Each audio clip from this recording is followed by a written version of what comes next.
Ini adalah moral yang paling tinggi. Kalau saudara tidak, ini soal nggak pernah dengar. Apa yang pertama? Hanya satu Tuhan, nggak ada Tuhan selain Allah. Itu kita percaya. Kenapa kita setiap pejabat disumpah? Hanya satu Allah yang kita percaya, ciptakan langit dan bumi, termasuk kita.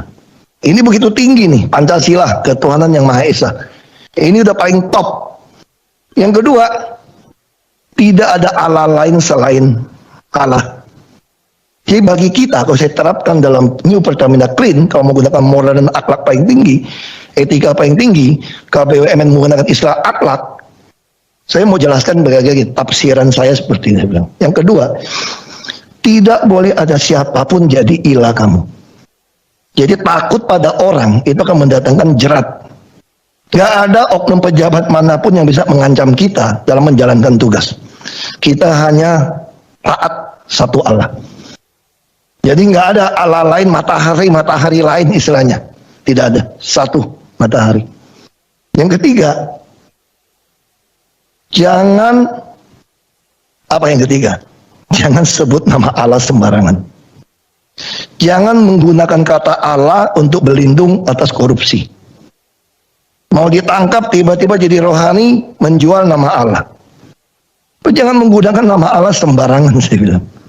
Jangan menjual nama Allah untuk korupsi, untuk berlindung di balik mempertahankan status quo atau kenyamanan korupsi tadi. Tidak bisa. Yang keempat, tentu kita harus menghormati hari Sabat. Makanya saya kira sudah kita laksanakan. Yang mau Jumatan, yang mau mingguan. Pertamina menghargai keyakinan setiap orang.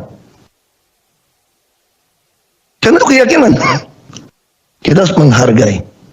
Yang kelima, ini sudah dipakai menghormati orang tua, ayah dan ibu kita. Tentu orang tua di sini adalah kita juga ingin menghargai senior-senior kita. Para mantan-mantan pejabat kita yang telah berjuang buat kita, yang telah mati buat kita, harus kita respect, hormatin. Tidak ada manusia sempurna, tidak ada manusia bisa melaksanakan 10 hukum Allah. Tapi kita harus respect, hormat kepada orang lebih senior, lebih tua daripada kita.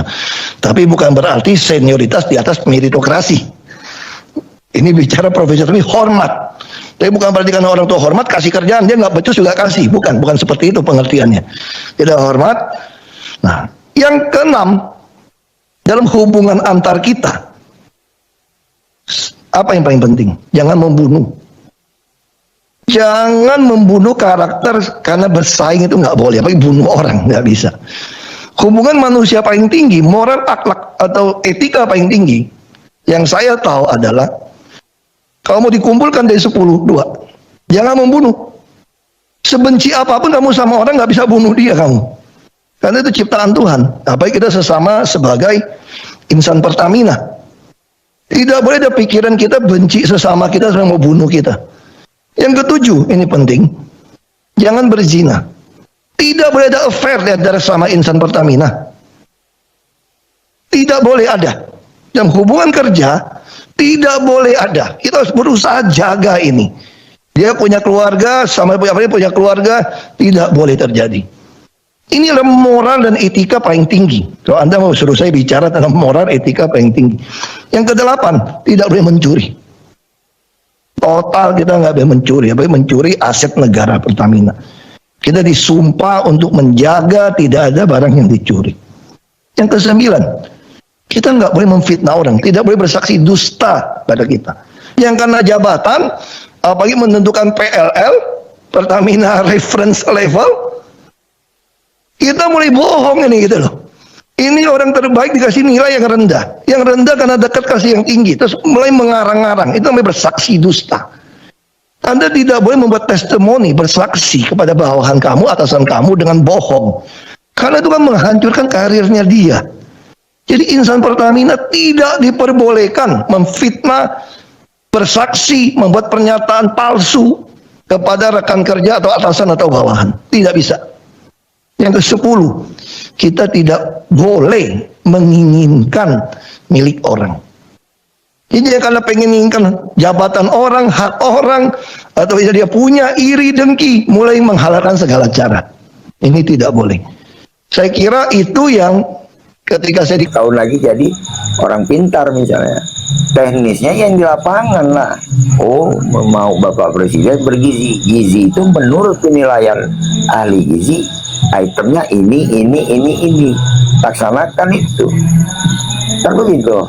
Persoalan nanti, oh ini ditukar, oh ini sedikit, biaya sekian kok nggak cukup ini. Itu yang teknis di lapangan ngaturnya. Oh ini kok basi, ya mak gimana nggak basi, masaknya malam dibagikan pagi, sekian jam sudah dimasukkan di dalamnya itu masih panas-panas, iya basi, dia bukan basi, nasinya mungkin rasanya benyek ya kan, nggak bagus. Karena apa? Pengetahuan tentang dapur per dapur beda-beda, sistemnya juga beda-beda, orangnya pelaksananya beda-beda, tentu hasilnya pasti berbeda.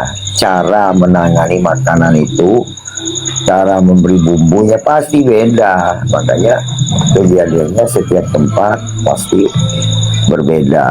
Itu tinjauan kita menyangkut program MBG. Tapi secara umum saya mendukung program itu. Saya sepakat dengan Bung siapa tadi, kebangsaan tadi ya. Tidak betul itu. Programnya nggak mungkin salah, pelaksananya yang salah. Aturannya boleh bagus, tapi dilaksanakan tidak. Ya kan? Ini sudah diatur semua. Indonesia negara hukum, sudah lengkap dari undang-undang dasar sampai ke peraturan menteri ada, semua sudah lengkap. Persoalannya dilaksanakan apa tidak itu. Kalau tidak dilaksanakan, ya pasti hasilnya berbeda. Hasilnya menyimpang, udah pasti itu dari semua tingkatan. Anggarannya atau bentuknya, jenisnya berubah dia. Kenapa? Tidak sesuai dengan yang digariskan undang-undang atau digariskan peraturan. Nah, jadi menurut saya kita dukung, kita mendukung semua program pemerintah. Kritik tetap, kritik sosial secara kontrol sosialnya tetaplah, mengingatkan. Saya sepakat tadi ada bahasa apa? Kita mengingatkan, memberi kritik, bukan kita benci dengan orang bukan.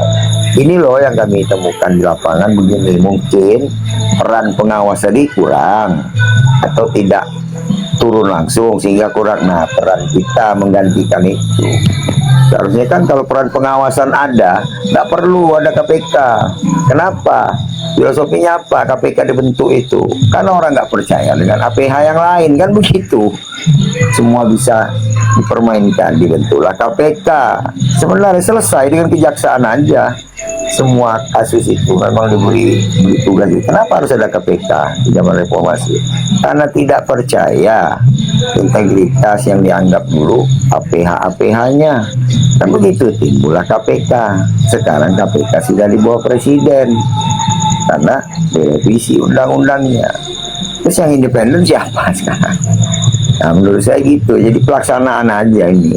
Tentu bukan programnya yang perlu diberhentikan. Kalau saya, jangan teruskan, tapi dievaluasi. Kita evaluasi apa per 3 bulan, pemerintah evaluasi di mana nih kesalahannya, di mana tidak tepatnya, kenapa banyak protes, banyak kejadian yang tidak diinginkan tentang program ini, di mana kesalahannya, evaluasi.